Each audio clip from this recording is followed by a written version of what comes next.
Pati yung issue po ng absolute divorce, tama po headlines ngayon sa Manila Times. Ayan, kolumnista po ang Pau dyan.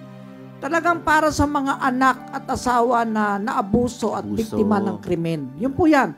Hindi apektado ang mga masasayang pamilya. Ayos. Ang punong-puno ng pagmamahalang mag-asawa. Happy family. Na nanumpa till death do us part. O yan, hindi kayo apektado. Kaya sasabihin nyo, ayaw nyo ng divorce kasi masaya ka, happy ka. Ikaw yun. Pero yung mga, sabi nga ay nilalapastangan na ang kapurihan ng mga anak ng kanilang ama. Biktima. O kaya yung nanay ay pedophile, yung batang lalaki naman ang binibiktima. Sila po ang may pangangailangan niyang absolute divorce na yan. Bakit pa natin pahihirapan na sila ay mabuhay sa malaimpyernong buhay na parang nakakulong sa isang kapirasong papel na winasak na ng isa o ng parehong nanay at tatay? Kawawa ang mga bata. Ang kinabukasan ng mga bata sa mga broken homes ang dapat nating malasakitin.